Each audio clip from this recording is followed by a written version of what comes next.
Hey guys, Level Cap here, and today I just want to give you a heads up on some exciting news for the next May patch. DICE recently revealed during a live stream that they're going to make a fundamental change to the Operations game mode in the next patch that should be coming out this month. The patch is going to make it so that when the Operations game mode ends, instead of getting kicked out of the server and having to rematch make in another game or another round of operations, instead it will restart the Operations game mode, switching the teams. So you can play through the very same operation again, but if you were attacking the first time, now you will be defending. They're also working on, and it's not going to come out in this upcoming patch, but maybe in a future one in the near future, the ability for these servers to start rotating through different operations. So if you finish one type of operation, it should launch you into a different operation. Hopefully it'll also switch sides as well. This is exciting news because it means that not only will you not have to keep matchmaking to stay in an operations game, but in addition to that, I think more operation servers will be populated. So when you start to matchmake for an operation, you'll probably have an easier time of joining one, since it won't just be kicking people to the curb every time an operation ends, and then you have to go through the difficult process of filling up another server. So hopefully this will be the fix-all to the Operations game mode. DICE has not agreed to put it into the server browser, which everybody has just been wanting, and it seems like a straightforward solution, but for whatever reason, that's not the route they have chosen to go here. Hopefully this fix will make what is my favorite game mode much easier to play and just a better experience all around, because that is one of the things that kind of makes me stop playing Battlefield in a day, is like if I get kicked out of an operation or the operation's over and I try and queue up again and it keeps matching me into empty servers, then I usually just kind of peter out and stop playing Battlefield. So this could be a very important fix. Now we know the patch is dropping sometime this month, so we're going to be able to see these changes in effect pretty soon.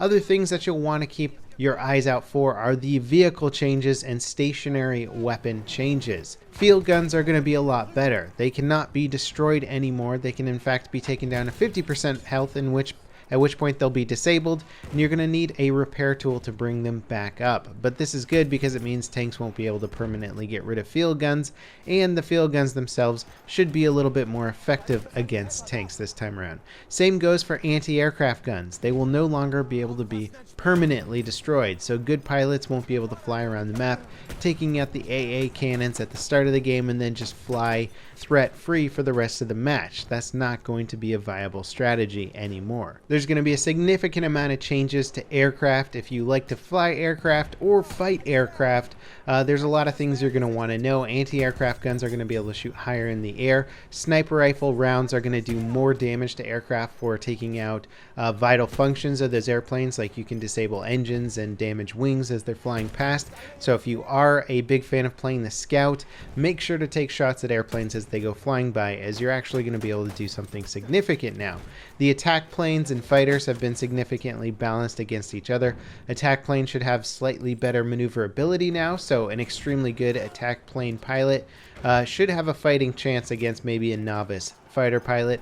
Also, the fighter plane itself is going to start shooting incendiary rounds, which are going to be very effective against other aircraft to give that plane sort of more of a purpose on the battlefield. More netcode changes are coming in this patch as well, messing around with the kill trades, hopefully to get that flushed out a little bit better. They're trying to reduce the kill trades in various ways. Not a lot of details on that, but basically since the last patch, people have not been particularly happy with the amount of kill trades in Battlefield 1, even though it might be a more accurate representation of what's happening. I think a lot of people were kind of happier with the way it was prior to the last patch. So definitely some netcode changes coming in this next big patch that should make it a little bit more refined. Now, on a personal note, I am still very much interested in what's going on in the world of Battlefield 1, although I'm not playing the game quite as much these days. I pay attention to the news, what's going on with the patches, because I am excited and sort of hopeful of what the devs are going to change to the game to hopefully make the gameplay appeal a little bit more toward me. I find whenever I start to take Battlefield 1 too seriously, I get frustrated by these sort of random death mechanics that are so prevalent throughout the games, or just sort of the unavoidable deaths, if you will, where you think you're playing strategically and then for whatever reason you're dead because X, Y, and Z, you know. So those are the kind of things that get to me in Battlefield 1. And I found my attention really kind of being distracted by a lot of the other giant games that are out there right now. I've kind of become obsessed with the insane success of PlayerUnknown's Battlegrounds. Historically speaking, I don't know if there's ever been a Steam game that's risen to success as quickly as PlayerUnknown's Battlegrounds and is showing no signs of slowing down. I think Bluehole has made a game that a lot of people have wanted for a long time, and they've done a pretty decent job of it so far. I mean, it's been very laggy with the latest patch, but that being said, it's still a game that I've been enjoying immensely, and it's a game with like basically no progression system in it. You can unlock loot crates and get a few cosmetic items, but there's not a whole lot to it. It's just that every game and every round can be so intense and so enjoyable, and the fact that it's early access right now has sold a little over 2 million copies and has a pretty steady player base of like 180 plus thousand players, peak players daily, is incredible. I mean, that's beating out Battlefield 1 on all platforms combined. So you're looking at a little indie game that's only sold a little over 2 million copies in early access, beating the player base of a AAA title that sold over 14 million copies, has had like all the marketing in the world. The indie game has a growing player base, steadily growing player base, while the AAA game has a steadily declining player base. I think it's fascinating to sort of look at these two different first-person shooters that have become juggernauts in the gaming industry, to sort of look at where they came from, how they were built, and just like the audience behind them, just because I think indie titles are fascinating, especially ones that come from like mod beginnings, which PlayerUnknown's Battlegrounds did. I did a whole video just talking about mods and how indie games and mods kind of drive the game industry because they have enough freedom to sort of come up with ideas and then implement them in a pure way, whereas big AAA developers aren't able to take as many risks or even have a singular vision at the helm. Most AAA games have so many people working on them and so many assets that it becomes difficult, if not impossible, to do quick alterations or changes, which is why games like Battlefield spend like years after launch basically fixing and tweaking and modifying them to become more and more playable. And then the thing that always kills me is that all the changes and sort of advancements that one title has made, or the realizations that a title has made, often don't get carried over into the direct sequel, because that direct sequel has been in production for so long that many of the initial design concepts were implemented before, like, say, Battlefield 4 came to certain realizations or conclusions about its design that it would have changed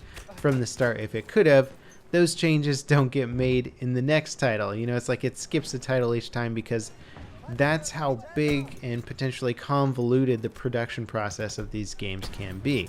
And then you sort of step back from all that for a little while, and you look at the mod community and the indie game development community, where they have small teams or even smaller mod teams where it's just like a few people working on a singular concept, and that concept becomes pure and they can pivot and adjust quickly and sort of tune it into something that they know they want to play and that they think the community is really going to want to play.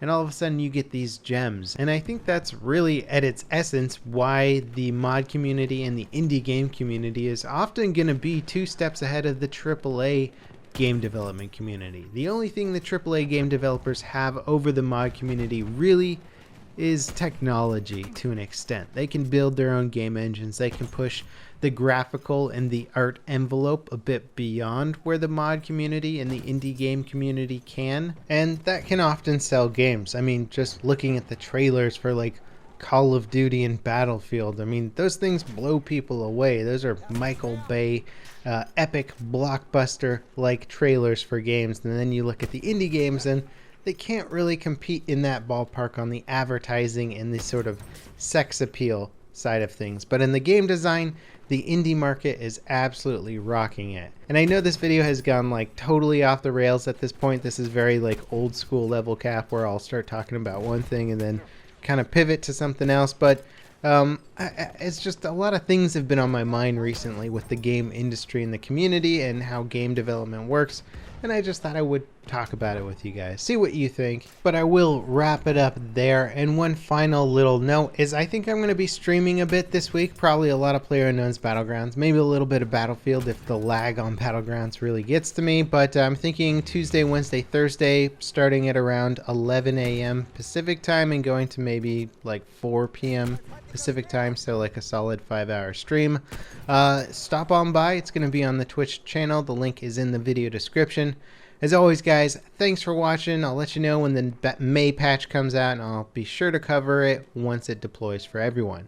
I'll see you next time. This is Level Cap, signing off.